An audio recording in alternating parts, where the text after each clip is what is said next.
So, welcome to Tales Tomorrow. I am Morrow, your storyteller for today, and with me I have some more RPG horror stories, including more stories about Iris. Let's go ahead and get into the first story for today. Ballad of Iris, Betrayal Mountain Part 2. The first campaign after I joined the group opened in a pretty magnificent manner. The party was forced together to confront the reality of a giant robot man who wanted to inflict the AI socialist revolution upon a medieval world. Honestly, nice opening, Iris. The relevant characters here are my cleric, the changeling rogue, and psychic. Before the start of the campaign, Iris, psychic, and rogue all agreed to the idea of building towards an in-character romance between the latter two. With the end of the session, everyone but Iris realized the plan was dead, as Rogue hated Psychic and Psychic wasn't particularly fond of Rogue. Sometimes characters come out differently in-game than they do on paper. Oh well. Cut to a few sessions later, and my cleric and rogue had a nice little side moment after we were pulled into a private call where my character, who was a doctor, figured out that a rogue was a changeling. Honestly, the reveal was a little forced by Iris, but it did have a nice moment where my cleric and rogue walked away trusting each other a bit more, and rogue was even smiling. I thought it'd be funny if Iris mentioned that a rogue comes back looking satisfied and more relaxed around my cleric after the call, but Iris ixnayed that because they were still hoping the rogue psychic ship would sail. No huge loss, but that ship was already chilling with Poseidon. 4 sessions into the campaign, the party encountered a soldier who was acting strangely and attacked the party out of nowhere, lunging forward and getting violent. We were forced to fight back to protect ourselves and managed to stun him long enough to knock him out and tie him up. My character examined him, used a disease-finding spell, and found out he was infected with a new fungal zombie disease. Neat. The first arc of the campaign was shaping up to be the spread of the sapient zombie disease. Bit of roleplay happens, the party gets surrounded by soldiers who check to make sure they aren't sick, and my character, who is dressed as a noble, is interrogated by the soldiers. Honestly, once again, props to Iris up to this point. I feel like it's one of those, have you ever seen a Reddit post of like, yes, yes, yes, yes, no? I feel like it's one of those where Iris is doing good, and it's getting better, and it's getting better, and it's actually looking like it'd be a nice story for a change, nice story for once, and then it's gonna go downhill immediately, crashing and burning, and it's gonna be a big flat disappointment. I feel I should explain my character at this point. My character was a humanoid doll made by a noble in the distant past to give to a sickly daughter, who few people would willingly approach. Oh yeah, you covered it in the first story, I remember that. Ooh, okay, let's see the... Wait, that story ended with the doll, or Iris insinuating it's like a sex doll. Uh-oh. Her purpose was to protect and care for this child, Reina. Reina led Esca around everywhere. They were never separated. And with the innocence of a child, Reina started forcing Esca to make decisions. What's your favorite flower? Which book is your favorite? Do you like this one or this one better? Reina always forced the doll to make a choice, and gradually over time this caused the doll to come to life, growing a soul. Without spelling out all the intermediary backstory, eventually the doll cured Reina, and Reina grew to become an adult and fell in love with an inventor. This inventor name was Cecil. The giant robot I mentioned earlier, that was Cecil, or rather, what is left of him. Cecil knew everything about the doll, Esca. He knew that she was intelligent, did not need to rest, and was the most skilled medic in the history of the kingdom, knowing more about medicine than literally anyone else. Cecil, who was shaping up to be a major BBAG, wanted to eliminate work in the country in exchange for nearly all metal resources, had created an entire army of robots that led them far to the north, but not before leaving Esca with a ring that would allow them to talk to each other for 10 minutes a week. Knowing Cecil will definitely want to do something about the new zombie fungus plague that is just being revealed, I had Esca contact Cecil. Esca was going to travel to the capital and begin work on a cure. She already had samples, and I rolled extremely high on my medicine check to figure out the basis of the fungal vaccine, with Iris telling me Esca 100% had the know-how to make a cure. Esca asked that Cecil be prepared to distribute the cure once she was done making it, and to give her at least a week before taking any actions.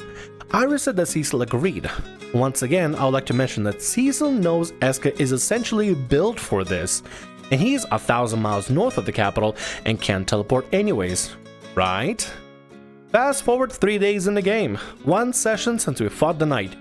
We arrive at the capital to find the entirety of Cecil's robot army and Cecil himself at the gate.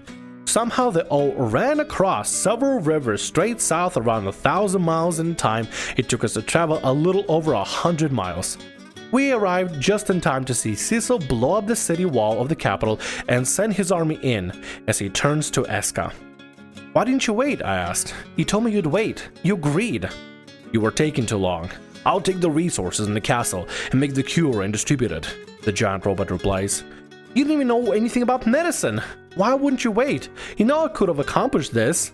Humanity couldn't wait that long. I will brute force a cure, even though it will take far more resources, blah blah blah. Cecil went on a nonsensical monologue and then raised his enormous adamantine hand.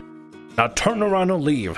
There's nothing I can do to you which will not kill you, Esca. So wait a minute, Iris just takes away a character's moment of coming up with a cure, even though the guy agreed to help distribute, but he is really far away, so he can't do it right now. He's like 1,000 miles away. And the party took him 3 days to travel to one town, but apparently it takes a guy, less than that, traveling, at Mach 10? What? This... Iris! Why are you taking away a player's moment like that? Why? Iris reminded me that Cecil, who was essentially a souped-up adamantine golem, did tons of thunder and force damage. I'd wanted to give my porcelain doll cleric a bludgeoning weakness, and Iris had initially agreed on that. But around the time Iris made Cecil's boss sheet, they suddenly insisted they wouldn't allow the bludgeoning weakness and to take force and thunder as weaknesses instead. What a complete and total coincidence. Of course Iris did, of course, because gotta make sure that the player is weak to Iris's big BBG, NPC, DNPC, whatever the hell Cecil is supposed to be. Of course, gotta make sure that the player can't one-up the important character of the story, the BBG, that the DM created. Unable to talk any sense into Cecil, Esca gave up, withdrew from the lines, and watched Cecil get his ass kicked regardless, fleeing from the city as various adventurers fought him off. Meaning, he did his attack with no results. Well, there was one result. Soldiers saw Esca trying to talk Cecil down, and so they arrested the entire party. So wait a minute, the BBG failed their raid on the city and to brute force a cure, and now suddenly the players that chatted to the big guy, they'll try to be like, hey listen, maybe don't do that, they're now suddenly guilty by association because they had one conversation. Esca was forced to reveal her entire backstory to an NPC in a mini chat, and then NPC agreed not to share her story for about 5 minutes. The party gets dragged in front of the queen and her council, which is apparently just one, exactly 6 groups in the entire countrywide adventure guild. Iris kept making the numbers smaller and smaller as the campaign went on. We have no clue why other than realism. And we get our first big shock as we find that a rogue is on the council. Oh wait, that's not Rogue. That's the original person Rogue has been copying as a changeling form this whole time. Turns out the adventuring party on the council had saved Rogue in the backstory and allowed them to transform to one of them to keep them safe from the people hunting them. And then the same adventurer who suggested this didn't warn Rogue or give them a chance to cover up before being dragged into the council. Iris had the queen going on and on about impersonating a royal advisor and treason and dungeon, etc, before role-playing with themselves for a bit about how it's actually okay because the adventurer said it was. This was really just Iris's way of forcing Rogue to reveal them being a changeling to the party. No way to avoid it. No warnings. Kinda annoying, but at least that's all Iris revealed. Right? Nope. Please recall that my character Esca was a cleric doll who looked like a human. Cecil had kidnapped her centuries before locking her away, stunning her and learning to make more intelligent construct like he had in his family. Beyond that, Esca's entire existence was a secret of her family. She didn't look like a doll, act like one, or anything. Only someone who had met her before would know who she was. Well, guess who Iris made the queen? Yeah. It was Reina's great-great-great-great-granddaughter who owned a painting of Esca and shouted out who she was. Well, minus the doll part, immediately as Esca walked into the room. So yeah, that was fun. Roleplay, roleplay, roleplay. The only reason adventurers who Esca had spilled the beans to didn't say what Esca was to the whole group was because I begged Iris not to in our private call, as Esca's entire character arc was supposed to be her slowly opening up to the party as they got more and more hints that she wasn't human. Ah, I see. Well, OP, let me tell you, you made a clearly obvious blunder that I think anybody would have predicted. Iris doesn't give a shit what her players want. Clearly. I mean, clearly. From every pattern that we watched so far, or read so far, we know that Iris clearly doesn't care for players' input in the slightest whatsoever. Iris will take players' input, mangle it up into whatever, and create her own creation. Because that's clearly more important than players' input whatsoever, right? Totally, 100%. Yeah, Iris is 100% 100% in the right. When I say hints, I mean I went nuts on this. I had art commissioned by Esca's face cracking and her hiding it with a hand if she ever got crit. I had a family portrait made that would be included both as a painting of her old home in game and a book about her family that was supposed to be rare and existed somewhere in the setting. I'd been dropping hints that she only drank, never ate the front of the party, that would have been able to follow her to find out she was disposing of the food they gave her and that she was only pretending to drink. She wore gloves and never let anyone touch her or to try to pick her up because of how hard or heavy she was. This is just the smallest list of what I had prepped, all with Iris knowing and agreeing to this being in character arc to drop in very small hints and seeing if anyone could figure it out. Iris and I even agreed that once she began warming to the party, she could pursue her actual goal of finding Reina's shield and sword, and then finally her grave. What happened instead? Iris had the party confront Esca, basically forcing them out of character to corner her and interrogate her into confessing who she was. Esca had never told a lie, so I carefully had her maneuver around her being a doll, instead of making it seem like her relationship with the queen was the big secret she was keeping. The session ended there, with me upset, but okay. Then Iris changed their mind. I received a message telling me that Esca didn't tell the party she was a doll, the party wouldn't get their level up. I said no. Then Iris said out loud, if this doesn't happen, there won't be a level up. Everyone wait. I kinda sat there for a moment, grieving for what I was about to do, and gave in. Iris, all proud of themselves, said, you all feel as if Esca is still hiding something. And so, with the next person pressed, I had Esca admit everything, all of my secrets out the window. Iris was so proud of themselves and just sat there wondering how I could keep playing my character who I loved so much. Iris then pulled me into a mini where the queen showed Esca Reina's grave and the message she had left for Esca. I was heartbroken. Her secret, the art that I made, her goal, all done with. 5 sessions into the campaign, I realized I couldn't play her anymore. I went to Iris and asked if Esca could become an NPC. I'd make a new character with new goals and a plotline that wasn't important enough that Iris could ruin it. That is so fucked up. That is actually indeed beyond fucked up. Imagine that you put a lot of thought in. I mean, listen, sometimes you make a character that's kind of like a throwaway or just messing around or experimenting. Not everybody has a serious plan, but there are people out there that genuinely want to make a story. They want to make a character that matters to them. And Iris specifically agreed ahead of time to keep it as a secret, so that's why no wonder OP got excited, because finally they could actually play out something that they were excited for. Passion for TTRPGs is, I mean, I get it, I understand it, it's powerful.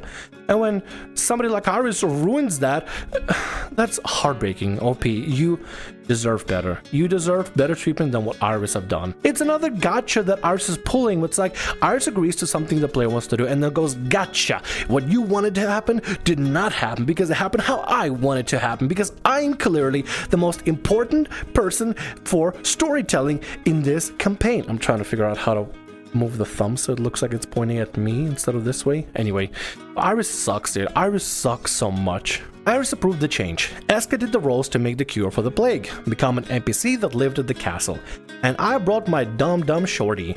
Hope that the party could stay in touch with Esca, but other than allowing her to show up once to give a flower as a gift and cast Gentle Repose, see Not So Gentle Repose post, we saw that, Iris didn't allow Esca to ever show up again, stating the party would rely on her to solve all her problems.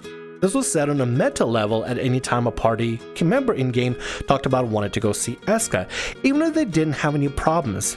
As for Cecil, Iris' justification for Cecil was not listening to her, betraying her again, and somehow ruining 1,000 miles in 2 nights.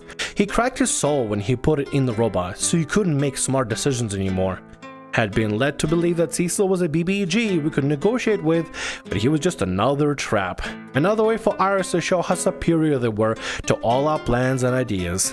Iris loves to do these gotchas, but like, nobody enjoys these gotchas, Iris. The only person that enjoys is you because you're a shithead. Nobody else likes them. None of your players like him because it's you going like, oh, I'm gonna outsmart the players. Oh, look at me being so smart as DM. Nobody finds the stuff you're doing is witty or smart or anything. It's annoying, it's belligerent, it's a gotcha moment for no reason. You're pulling a gotcha for no reason, Iris. Side note, Rogue told me as they were typing this out that they they think one of the reasons that Iris might have spilled the beans on Esca and forced everything to happen like this was because Iris may have become jealous how many theories Rogue was making about Esca, and that she wasn't paying as much attention to Iris's cool NPCs and villains. I'd put a lot of effort into making Esca come across as cold and aloof, even though she really wanted to be cared for and was taking care of the party for the background. Iris might have not taken it well that I kinda convinced Rogue that Esca was secretly evil. Who can say for sure though? Iris, this is not a competition of who is the most interesting character in D&D or TTRPG or anything. You can make a lot of interesting characters, and God forbid a player is interested in another player's character's mystery. God forbid. Oh, boo-hoo. The players that are playing as the play characters find each other's characters interesting. Wow, what a terrible thing. Let's one-up them and scroll over their entire backstory, cause why the fuck not? In between the sessions where those forced reveals happen, and the next, I realized that I could no longer play my cleric. She'd been given the goal of her arc and had all her secrets forcibly revealed, and in general, I was in a sour mood when I thought about playing her next session. She had been given everything she could reasonably want, so there was no reason for her to stay in the party. With a heavy heart, I retired my cleric and brought in a revamped version of an old character of mine, with Iris's permission of course. Enter Parm, the idiot supreme cinnamon roll slut divine soul who angered an angel in previous post. Iris had been hyped up that one of the party could take a feat to learn how to enchant in-game if they had in-game reason for doing so, thus providing the party with a persistent source of upgrading, as Iris didn't like having a magic item as rewards or loot. I wish to stress the enchanting feat was Iris's idea, not something anyone else asked for. Instead of having my cleric take the feat as originally intended, when I swapped to my idiot supreme, it was agreed that she had already been in the city for several months, learning enchanting from the master enchanter and fake each Ichigo. Iris waits until after I had taken the feat under the agreement that there were no takesy-backsies to reveal that it wasn't enough to have already learned how to enchant and to have the resources and time to do so. My character needed to spend an immense amount of time studying mid-game to take even common items. Obviously, enchanting isn't really a built-in thing as skills in D&D, so I figured it was well worth to have a large amount of gold in 2-3 days to make a common magical item, with the length of time and the resources cost exponentially grown by rarity. What I was not prepared for was Iris informing me my character would have to buy extremely expensive books of various arbitrary categories, and then study to learn to make even the simplest magic item. So if there were 13 categories of books with 5 rarities each, I might have to dedicate 50 gold and 7 days of in-game studying just to learn to make a cloak of billowing. That is assuming that Iris doesn't randomly decide that the cloak actually falls under multiple types of magic, therefore requiring even more study and gold. This was a campaign where 10 gold was a lot of money. I wish I still had the full requirements written down because they were truly ridiculous. Oh my god, Iris, it would be one thing if, let's say, you needed 50 something books and tons of time to create, I don't know, take any sort of epic magical item, anything, take a little anything. Do you know what the Cape of Billowing does? Oh, I know what it does because I gave it to a player before as part of my rewards for a silly campaign. If I remember correctly, as a bonus action, you can make the cape billow in the wind. It just moves. You know how like Superman stands strong and the cape is just billowing out, just moving in the wind, just looks cool? That's all it does. It just billows in the wind as a bonus action. If, let's say, for example, it was like a proper magic item, I don't know, like a bag of holding that can hold a ton of things in the inventory. Bag of holding is super important, super good for any sort of party members. I can see why a bag of holding would require a lot of things, because it is a very powerful item, but a cape of billowing that just billows as a bonus action? Iris, what are you doing? Why are you making a system so asinine? You have an idea, you have a chance to introduce something cool to D&D, and you fuck it up. I will tell you the easiest way to make a cape of billowing. Go to any magical town, find the one wizard hobo that is sitting out there snorting crack, give him a tiny little bit of crack, ask him to make the cape billow, and presto! Cape of billowing is literally crack magic. By the time we got around to gain the capability of making exactly one uncommon magic item, my character would have needed to invest hundreds of gold, dozens of days of study, and an entire feat. Oh, and this is all while she can only hold 3 books at a time in her inventory, even with her bag of holding, because 5 books takes up the same amount of space as a large barrel according to Iris. Learning to make and actually making a rare item in-game would easily take up half a year. Oh yeah, I remember that. Yeah, god, that is so stupid. Books that weigh as much as a full barrel? That makes no sense. Plus, a bag of holding can hold a lot of things. A bag of holding could probably hold more than just 5 barrels worth of books or whatever. I don't know, books worth of barrels. Wait, my brain is literally breaking just trying to make sense of Iris logic. Let's keep going. Let's go on. Did I mention the fun ingredient of studying or enchanting was that Iris said if we were traveling, my character could not spend any time studying or crafting without losing the ability to join in roleplay. This is a roleplay heavy group. Iris literally wanted me to give up roleplay to use the feat they gave me, and they didn't tell me that until after I took the feat. When I protested, they agreed that I could roleplay a tiny bit, but they also increased all crafting and studying times. No takesy backsies. I feel like this is also a good spot to add in that Iris often tried to rule that our characters couldn't get a short rest if they roleplayed, because Iris considered literally anything other than sitting still in silence to be a heavy activity. Wait, actually? So like if you do like a short rest, you just have to just... Oh, there we go. There's a short rest. Are we good, Iris? Or did I make too much noise just sitting still? What is this? This is so nonsensical. This makes no sense. This is how a short rest should work. Hey DM, we'd like to have a short rest. Alright, you do a short rest. Is there anything you guys want to do during the short rest or in between the short rest? Nope. Okay, you guys do the short rest.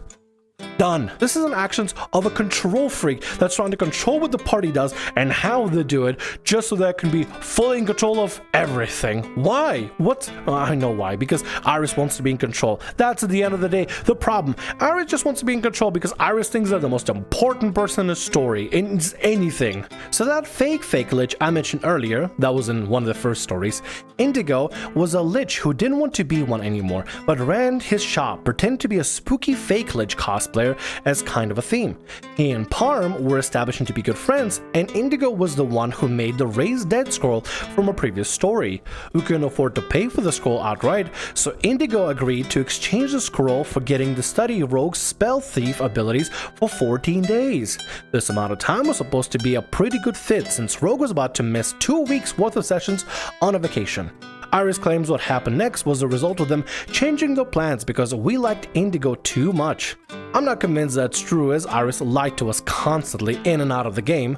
Indigo led Rogue to his shop with a promise she'd be back in 2 weeks.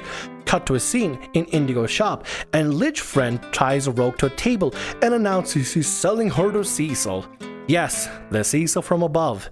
We never learned the point of this. There is no point to Iris's actions. None of these actions make sense. None of these actions actually make no coherent sense whatsoever. None of it is sensical whatsoever. Iris just chooses on a whim what happens. My brain's about to break reading this, but I'm trying my best, y'all. I'm trying my best. Indigo cast the spell Flawed Simulacrum, a custom version of the spell Iris came up with for reasons that we never fully understood because they didn't make sense, and makes a fake rogue who's sent back to the party. This is obviously suspicious because the 2 weeks weren't up, and last we checked, Rogue didn't talk like an 80s skateboarder. It was bizarre and kinda funny. We figure out what is going on just in time for Indigo to show up at the door. Indigo had come to check on us and make sure everything is good, and is like, WTF is wrong with Rogue? Yeah, so Indigo and the party talk and figure out that his flawed simulacrum, he had 12, had gone rogue. No pun intended. So the party destroyed fake Rogue and goes to confront the simulacrum. Along the way, Iris roleplays as Indigo and keeps messing up the voice for Indigo, and stops and out of character says, sorry guys, I can't get this accent right tonight. And we keep going. We get to Indigo's shop. There's like 8 constructs inside, and we kick their ass. Although I do want to know that Iris claimed this itty bitty shop was too large for my character to hit a person halfway across the room with a spell with a range of 120 feet. Nothing major, just a reminder that Iris doesn't know distance. We take down the constructs and head to the back rooms, where Indigo promptly turns around and smashes the panel of the wall that allows anyone to exit. As it turns out, this is a pocket dimension. Indigo goes on a rant about how he already sold Rogue and now we're gonna die.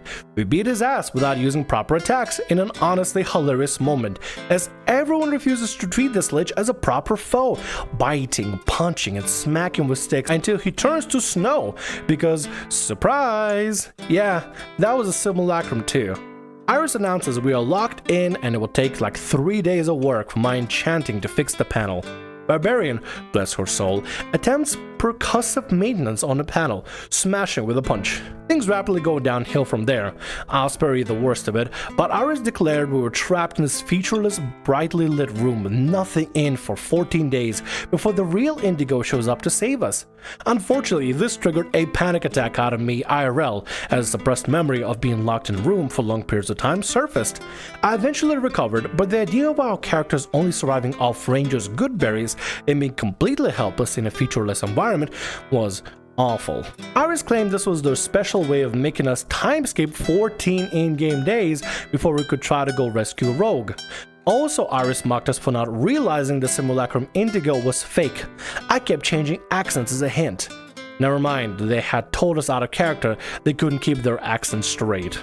God, I feel like I was just trying to win against players. Sorry guys, I can't handle my accent. Fools, they don't know I'm trying to trick them. This is my evil great ploy. They are so foolish. If they don't see through this ruse of me going sorry guys, this is really rough for me, then they're fools themselves. Iris, Iris is like the one evil villain, the things that have outdone the society, because it stood on like a patch of grass where it says don't step on grass, and it stepped on it anyway, and they think, haha, outsmarted the world. Iris is like the worst of villain possible. They think they're doing something hella impressive, but from the outside it's just dumb. Long story short, my panic attack and people protesting the 14 days of confinement led to a retcon where we instead twiddled our thumbs at home until real Indigo came and told us that, uh-oh, my simulacrum sold Rogue, go save them. Iris' justification for the whole simulacrum thing was that Indigo was evil the whole time and they retconned it because we liked the character? I can't help but think, why'd you let the character spend 8 months with him then, when she's literally good at getting to know people? I don't know. Later on, Iris tried to basically put us in a situation where Indigo would refuse to ever help the party again, and would eventually refuse to help my character again if they didn't leave the party, because Rogue asked for compensation from Indigo's simulacrum having sold them. If you want to establish a character as a BBEG, then have them treat the party as a BBEG, have them manipulate the party, get to know them, because, you know, keep your friends close but enemies closer kind of thing, sure. But I mean, with Iris is just, oh, whoopsie, retcon, oh, whoopsie, I retcon that, oh whoops, retcon, gotcha, retcon, gotcha. It is just, it's exhausting. I think anybody would have jumped out a window by now having to play with Iris. In the previous post, I mentioned an incel character who Rogue cannot stand hearing about, even to this day. It is my sad, heartbroken, and disappointed place to tell you that I technically created the character, or at least the original version of him. I'm currently running my first D&D campaign. It had been going extremely well if you go by player feedback. The campaign is actually based off of a video game I'd hoped to make around a decade ago, but gave up on because coding is hard and I am lazy. This game was going to feature several playable queer characters and lots of choices. At the time I was writing it, there were a lot of people lashing out at the wokeness in video games, so I decided to make a second version of the game. This version would have all the queer characters, strong women, and progressiveness taken out and would be distributed freely as an apology. What I wasn't going to tell anyone until after launch was that not only did they take the final boss out of the game, pretty much only left muscly men. Enter Chet Manley. Chet was going to be the only protagonist of this wokeless version of the game, and was basically going to be a super supportive, awesome bro type guy. Oh, and his version of the game was going to be extremely unintentionally homoerotic, as he went around surrounded by nothing but supportive, muscular, and sometimes shirtless men. It was basically my version of a joke. A Chad broski that basically supports his other bros on his adventure throughout the game. That sounds rather wholesome. And no matter your thoughts about it being like homoerotic or not, listen, if any homie doesn't kiss the other homies goodnight, you probably shouldn't trust him in the first place. I told Iris about this version of this scrap game and when I was converting the story to be used as a D&D campaign. Unfortunately, I think Iris didn't hear all the supportive friends bit of the character. Instead, a couple sessions later, my group shows up in Iris' campaign after joining the Adventurers Guild and finds an absolute ass outside the front door. Iris had asked if they could use Chet as the reference in their own campaign. What Iris didn't tell me was they were going to make him into an insufferable, harassing, sexist incel of a reporter who Iris would use in game to stalk and harass the character of the player they had crush on. Ranger nearly shot the dude, and I don't blame her. He even tried to break into the gay bar mentioned in previous posts to continue harassing the female representing party members. I feel like I needed to stop writing any more about Chet at this point because Rogue is considering strangling me. He only showed up for a little while, but he is seared into our collective consciousness. I will never be able to use him in anything ever. Thanks, Iris. You intended for it to be a homie broski that helps out other homie broskis, and Iris took that concept and was like, it's gonna be a sexist incel asshole prick that's gonna be harassing women. That's not your character at that point. That's Iris's creation of a Frankenstein version of whatever it is. It's a stupid, nonsensical parody. It doesn't even classify as a parody. It's just a bastardization of whatever you made. So don't worry about it. It's not your character. It's Iris's weird Frankenstein copy pasta that they decided to rewrite completely to be entirely unlikable. As an aside, this isn't the only incel character Iris added to the campaign on theirs, and every time one showed up, Iris would giggle maniacally out of character, out of frustration and disdain towards the characters. At one point, Iris created a literally immortal incel that kept reviving with more power and following the party as punishment for killing him earlier on. We only managed to permanently, we think, put him down by dealing a finishing blow, the very specific magical item. Rogue will cover more of those characters in their upcoming post. I'm looking forward to Rogue's covering those characters in the upcoming post. I've seen the Rogue actually posted their own version of the story, which I think we'll cover for next time. For now, however, I'll probably have to take a break here because we already covered a lot, and otherwise the video is going to get too long. I don't want to make these videos too long. They're already as long as they are, so we'll come back with Iris for the next video. And with that, that's going to be all our stories for today. I want to thank you very much for watching, and thanks so much for being here. If you like what I do, consider subscribing to the channel and leaving a like. Also, if the RPG Horror Stories ever goes down, or if you want to submit your own personalized horror story, email is down in the description below. I'll see you again in more Tales Tomorrow. Bye-bye.